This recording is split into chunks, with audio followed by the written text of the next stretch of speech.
Hello everyone, welcome back to my channel Puja's lifestyle. I hope তোমরা সবাই খুব ভালো আছো, আমিও বেশ আছি। তো প্রথমে সবাইকে জানাই শুভ সকাল, সাথে জানাই হচ্ছে শুভ মকর সংক্রান্তির অনেক অনেক শুভেচ্ছা, অনেক অনেক ভালোবাসা। যে যেটা বলবে মকর সংক্রান্তি বা পৌষ সংক্রান্তি, তো আজ হচ্ছে পৌষ সংক্রান্তি। আজকে হচ্ছে আমাদের প্রতিটা বাঙালির ঘরে ঘরে পিঠে পুলি পায়েস খাওয়ার দিন। আর দেখো আজকে কিন্তু ওয়েদারটাও মানে সংক্রান্তি হলো যেরকম একটা হয় থমথমে টাইপের মেঘলা ওয়েদার সেরকম, তবে অন্যান্য বছরের তুলনায় এবছর কিন্তু ঠান্ডাটা একদমই নেই বলা চলে। আজকের দিনে বেশ কদিন আগে ঠান্ডা ছিল, কিন্তু দুদিন ধরে ঠান্ডাটা কমে যাচ্ছে। তো আজকে সেরকম ঠান্ডা নেই বললেই চলে, তাও দেখো সোয়েটার পরে কাজ করছি। সকাল দিকটা একটু একটু ঠান্ডা লাগে। তো যাই হোক, তোমাদের সাথে অনেক দিন কোনো ব্লগ শ্যুট করা হয় না, মানে শ্যুটও করছি না আমি, শেয়ারও করা হচ্ছে না, তার জন্য তোমাদের সাথে কোনো ব্লগই শেয়ার করতে পারছি না। তো অনেক দিন পর আজকে একটা ব্লগ শ্যুট করছি, আশা করি তোমাদের সবার খুব ভালো লাগবে। আর আজকে তো পিঠে পুলি খাওয়ার দিন, আমাদের বাড়িতে পৌষ সংক্রান্তির আগেই পিঠে পুলি খাওয়া শুরু হয়ে গেছে। মাঝে একদিন পাটিসাপটা বানিয়েছিলাম, সেদিনকে আর কোনো ব্লগ শ্যুট করিনি বলে তোমাদের সাথে শেয়ার করা হয়নি, তবে অবশ্যই তোমরা শর্টসে দেখতে পেয়ে যাবে, আমি শর্টসে দিয়ে দেবো। তো যাই হোক, চলো আজকে ব্লগটা এখন থেকে শুরু করলাম, দেখতে দেখো অনেক দিন পর ব্লগ দিচ্ছি, আশা করছি তোমার সবার খুব ভালো লাগবে। সকালে উঠে মোটামুটি অনেক কাজবাজি সেরে ফেলেছি, দেখো ছাদে এসেছিলাম জামা কাপড় মেলতে, তাই ভাবলাম ব্লগটা না হয় এখান থেকে শুরু করা যাক। তোমার দাদাভাই ডিউটি যাবে, মামা আমার ওর পাপা এখনও ঘুম থেকে উঠিনি, ওদেরকে ডাকবো, দেন যাবো নিচে গিয়ে যা যা কাজ সবটা শেয়ার করব। আর আমাদের আজকে হচ্ছে বাস্তু পিঠে, মানে তোমার পৌষ সংক্রান্তিতে এটা নিয়ম আমার শ্বশুরবাড়িতে। সকালবেলা সূর্য ওঠার আগে ওই চালের গুঁড়িটা গুলে একটা গ্লাস বা কিছু ছাপ দিতে হয়, 5টা বা 7টা, সেটা মা সকালবেলা অলরেডি দিয়েই দিয়েছে, তোমাদের সাথে সেটাও শেয়ার করবো। নিচে গিয়ে তুলসী তলায় দিতে হয়, তো শুদ্ধ কাপড়ে মাই দিয়েছে, সকালবেলা আমার উঠতে একটু দেরি হয়ে যায়। তো চলো, অনেক মুখে ফিরলাম সকাল সকাল, নিচে গিয়ে আবার দেখা হচ্ছে। থেকে নিচে এসে সবার প্রথমে আমার যে কাজটা থাকে সেটা হচ্ছে মামামকে ব্রাশ করানো। আর রিসেন্টলি তোমাদের দাদাভাই এই পেস্টটা এনে দিয়েছে মামামের ব্রাশ করানোর জন্য। তো মাম্মাম কিন্তু এই ব্রাশ করার টাইমটা ভীষণভাবে এনজয় করে, তোমরা সেটা দেখতেই পারবে ভিডিওতে। তো যাই হোক, এখন কিন্তু আমি হ্যান্ড ব্রাশটা দিয়ে মাম্মামকে ব্রাশটা করাচ্ছি, কারণ ওরও দাঁতগুলো এখনও অবধি ছোট। আর আমি শুনেছিলাম যে 2 ইয়ারের আগে পেস্ট ইউজ করা যায় না, তবে তোমার দাদাভাই রিসেন্টলি এই পেস্টটা এনে দিল, তো ভীষণ ভালো আর স্ট্রবেরি ফ্লেভারে, তাই মাম্মাম কিন্তু এই পেস্টটা ব্রাশ করতে ভীষণ মজা পায়। তো যাই হোক, তোমরা সেটা ভিডিওতে দেখতেই পাচ্ছ। তো এখন এই হ্যান্ড ব্রাশটা দিয়ে কিন্তু ব্রাশটা করাই, আর কিছুদিন গেলে কিন্তু বাচ্চাদের যে ছোট ব্রাশগুলো পাওয়া যায় সেগুলো একটা কিনে নেবো ভেবেছি। তবে আপাতত আমার এই ব্রাশটা দিয়ে মাজাতেই মামামকে সুবিধা হয় আর কি। তো যাই হোক, তোমরা কারা কারা তোমাদের বেবির জন্য এরকম ব্রাশ ইউজ করো অবশ্যই কিন্তু কমেন্টে জানিও। এই যে মামাম এখন ফ্রেশ হয়ে নিয়েছে, এবার ব্রেকফাস্ট করবে। কি করবে? ব্রেকফাস্ট ব্রেকফাস্ট বলো। চা খাও বলো, চা। কি খাবে? চা। চা খাবে, চা এখন চা খাবে, আমরা চা করেছি এখন। চলো চাটা খেয়ে নিই, তারপর মামামকে ব্রেকফাস্ট করাতে হবে, তারপর তোমার সাথে শেয়ার করবো আমাদের বাস্তু পিঠেটা কোথায় দিতে হয়। এরপর কিন্তু ঘরে এসে মাম্মামকে ব্রেকফাস্টটা করালাম, আর দিন আমি নিয়ে বসে পড়লাম 1 কাপ গরম গরম চা। আর দেখবে শীতের সকালে 1 কাপ চা না খেলে কিন্তু সকালটা ঠিক জমে না। তো যাই হোক, বেসিক্যালি আমি চা খেতে সেরকম একটা পছন্দ করি না, তবে শীতকালে কিন্তু চায়ের মধ্যে কফি দিয়ে বেশ ভালোই লাগে। আর শীতের সকালটা চা না খেলে গাটা ঠিক গরম হয় না। তো যাই হোক, তারপরে কিন্তু চাটা খেয়ে অনেকটা টাইম কেটে গেছে, আর এদিকে তোমার দাদাভাই ডিউটি যাওয়ার টাইম হয়ে গেছে। দেখো ও এখন রেডি সেডি হয়ে বেরিয়ে পড়ছে ডিউটি যাওয়ার জন্য, আর আমি ওদিকে যাব। বাবা আজকে পৌষ পার্বণ উপলক্ষে নারকেল কাটছে সেটা দেখার জন্য। আর মাম্মাম তো খাওয়া দাওয়ার পরে চলে এসেছে বাইরে রোদ পোহানোর জন্য। এখন কিন্তু সকালের টাইমটা বেশিরভাগ টাইমে মাম্মাম কিন্তু বাইরেতেই থাকে, কারণ বাইরের দিকটা বেশ ভালোই রোদ পোহানোর জন্য একটা ভালো জায়গা হয়েছে। তো যাই হোক, দেখো বাবা এখন এখানে নারকেল কাটছে। আর জানো তো, আমাদের প্রচুর নারকেল গাছ, তবে কেন জানি না এই কবছর ধরে নারকেল সেরকম হচ্ছেই না। তো 2খানা নারকেল ছিল, সেটা আবার দেখো একটু কাঁচা টাইপের, তাই দেখো 2টো নারকেলই কাটা হচ্ছে, যেহেতু রাত্রিবেলা পিঠে হবে সন্ধেবেলা তার জন্য। তো এই একটা নারকেল প্রথমে বাবা ছাড়িয়ে দিয়েছে, আরও একটা ছাড়াচ্ছে। তো আমি এদিকে ব্লগ করছিলাম বলে বাবাকে একটু বললাম, তাই বাবা বললো যে একটু ভালো করে দেখা আর আমাদের নারকেল গাছগুলোও দেখিয়ে দে। তো যাই হোক, সবটা তো তোমাদেরকে এই একটা ভিডিওতে দেখানো সম্ভব না, তো যে কটা সামনে পেলাম সে কটাই দেখালাম। তো পেলে ওখানে পৌষ পার্বণ উপলক্ষে নারকেল কাটা হচ্ছে, আর এখানে দেখো দুজন কি করছো? বলো পিঠে পিঠে। চলো তোমার সাথে একটু দেখাই আমাদের বাস্তু পিঠে যেটাকে বলে, মানে যেটাকে চালের গুঁড়ি দিয়ে দিতে হয়, সেটা মা কেমন করে দিয়েছে। তো এখানটায় দিয়েছে, দেখো এখানে মা দিয়েছে 6টা 7টা দিয়েছে গোল্লা, আর মাঝে একটা করে সিঁদুরের ফোঁটা, একটা চালের গুঁড়ি দিয়ে দিয়েছে কিন্তু, আর ঠাকুরের গ্লাস দিয়ে, আর এই যে তুলসী মঞ্চর এখানেও দিয়েছে। তো এটা আমাদের নিয়ম, দিতেই হয় বাস্তু পিঠে যেটাকে বলে, এটাকে দিয়ে তারপরে কিন্তু পিঠে ওই করতে হয় আর কি। তুলসী মঞ্চর পাশাপাশি কিন্তু বাড়ির সামনেও এগুলো দেওয়া হয়েছিল, যেহেতু তোমার সাথে অনেকগুলো দিন কোনো ব্লগ শেয়ার করা হয়নি, তাই দেখো অনেক কিছুই কিন্তু মিস করে গেছি। তো এই হচ্ছে আমার বাড়ির সামনে মিনি বাগান। শীতকালে কিন্তু আমি প্রতি বছরই ফুল গাছ লাগিয়ে থাকি, আর এই হ্যাঙ্গিং টবগুলো দেখছো, এগুলো কিন্তু আগে আমার ব্যালকানিতে থাকতো, তবে এখন টাইমের অভাবে গাছ সেরকম লাগানোই হয় না।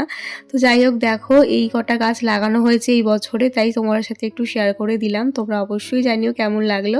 আর এই হচ্ছে আমাদের ধনে ক্ষেত, এখানে কিন্তু ধনে গাছও বোনা হয়েছিল, তবে ধনে গাছগুলো এখন বড় হয়ে গেছে, দেখতেই পাচ্ছ ফুল হয়ে গেছে। তো এই দেখো আমাদের মিঠু, তো ছোট করে তোমাদেরকে একটু আমার মিনি বাগানটা দেখিয়ে দিলাম, তোমরা অবশ্যই জানিও তোমাদের কেমন লাগলো। তো গাঁদা ফুলের চারাগুলো লাগানো হয়েছে, সেগুলোতে কুড়ি আছে, তবে জানি না কবে ফুল ফুটবে। আর এদিকে দেখো আমাদের এই গোলাপ গাছটাতেও কিন্তু বেশ ভালো ভালো গোলাপ ফুটছে, দেখতে কিন্তু বেশ সুন্দর লাগছিল। আর এখানে দেখো মামাম কিন্তু ওর গাড়িটা নিয়ে বেরিয়ে পড়েছে একেবারে রোদ পোহানোর জন্য। সকালবেলা দিকটা কিন্তু বেশিরভাগ টাইমই মামাম বাইরে খেলা করে এই গাড়িটা নিয়ে, ওর বেশ একটা ভালো সঙ্গী হয়েছে। তো যাই হোক, ওকে এই সামনেটা দিয়ে আমি একটু রিল্যাক্সে থাকি, ঘরে কাজবাজ করতে পারি। তো চলো এখন যাব ঘরে ব্রেকফাস্ট করার জন্য। তো দেখো সকালে ব্রেকফাস্ট নিয়ে চলে আসলাম, লুচি বলতে বলতে অভ্যাস হয়ে গেছে, রুটি আর হচ্ছে ঘুগনি। তো দেখিস মা এই বোনও পড়ে যায় না যেন। মাম্মা ওখানে খেলছে গাড়িটা নিয়ে, আর আমি ফাঁকে ব্রেকফাস্টটা করে নেবো। মা গেছে হচ্ছে দুধ আনতে, কারণ বিকালের দিকটা হচ্ছে পিঠে করা হবে। এবারে শুধু বলেছি পুলি পিঠে করতে, কারণ ওই কাশিতে পিঠে যেগুলোকে বলে না সাদা সাদা হয়, সেগুলো না আমার ঠিক ভালো লাগে না খেতে। তো ওটা নিয়ম আছে করার, মানে ফোড়াতে হয়, কি বলে খোল নাকি একটা বলে, এক্স্যাক্টলি আমার এখন মনে পড়ছে না। তো সরা সরি মনে পড়লো, সরাটা পোড়াতে হয়, সেটা কাকি শাশুড়ি করবে, মানে কাকি করবে বলে, তার জন্য মা আর করবে না, মানে বাড়ির মধ্যে একজন করলেই হলো। তাই মাকে বলেছে ওটা করতে হবে না, ভালো লাগে না এটা খেতে, ঠিক আমার পুলি পিঠেটাই ভালো লাগে, আর পাটিসাপটাকে করেইছিলাম। তো যাই হোক চলো এটা করে নিই, খেয়ে নিই, তারপরে আবার দেখা যাক কি শেয়ার করে। অনেকক্ষণ পর ক্যামেরাটা অন করলাম, এখন মামামিকে ওর লাঞ্চটা করিয়ে নিয়ে চলে আসলাম ওপরে স্নান টান করিয়ে, আর এখন ওকে ঘুমটা পাড়িয়ে আমি স্নানে যাব। তুমি কাকে নিয়ে এসছো একটু দেখো, তোর মেয়ে কই, দেখো মেয়েকে। তো দেখো এটা হচ্ছে ওর ডল, একে নিয়েও খেলে, দেখিয়ে দাও সবাইকে, একটু হাই করো, হাই হাই হাই হাই করো, হাই। তো এখন ঘুম পাড়াবো, দেন আমি যাবো স্নানের পরে। আর ব্লগে ফেরা হয়নি, একেবারে আমি আমার লাঞ্চটা নিয়ে চলে আসলাম, আর আজকে লাঞ্চে ছিল হচ্ছে পুঁইশাক চচ্চড়ি, বাটা মাছের ঝাল আর খয়রা মাছের ঝোল। তো যাই হোক, তারপর কিন্তু ভাত টাত খেয়ে এক ঘুম দিলাম, আর তারপর কিন্তু একেবারে সন্ধেবেলায় চলে আসলাম পিঠে বানানোর জন্য। তো দেখো এখানে মা কিন্তু সব কিছু রেডি করেই রেখেছিল, আমাদের এবার একরকমই পিঠে করা হচ্ছে, পুলি পিঠে।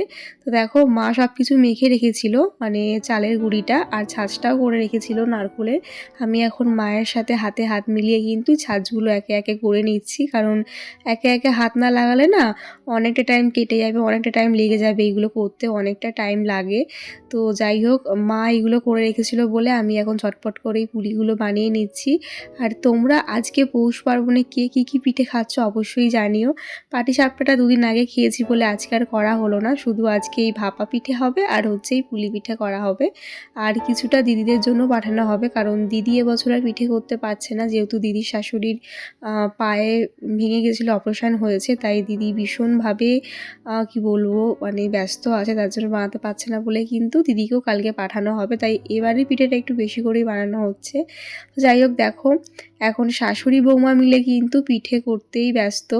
আর তোমরা এই পৌষ পার্বণটা কেমনভাবে এনজয় করো, কি কি খাচ্ছ সবটাই কিন্তু আমাকে কমেন্টে জানাতে কেউ ভুলো না।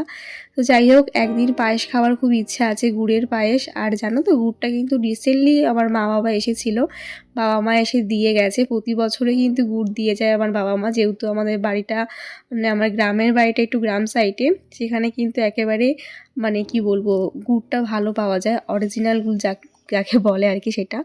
তো যাই হোক, সেগুলো তোমাদের সাথে আর শেয়ার করা হয়নি। তো দেখো আমি এখন এরকমভাবে পুলি পিঠের শেপগুলো দিয়ে দিচ্ছিলাম। আর ওইদিকে মাম্মাম কিন্তু খাটে বসেছিল দাদুনের কাছে, ও দেখছে আমরা কি করছি। তো যাই হোক, আমার এতগুলো পিঠের মধ্যে কিন্তু পুলি পিঠেটা ভীষণ ফেভারিট। আমার সব পিঠে খেতে আমার ভালো লাগে না, বিশেষ করে ওই কি বলে সরার পিঠেগুলো আমার একদমই ভালো লাগে না, কেমন জানি একটা লাগে। তবে পুলি পিঠেটা আমার সবথেকে ফেভারিট। তো সেটাই মাকে বলেছিলাম করতে, তো সেটাই আজকে করা হবে। আর প্রতি বছর পাটিসাপটাটা আমি করি, যেহেতু দুদিন আগে পাটিসাপটা করেছি বলে এবার এখন আর করা হলো না আজকে।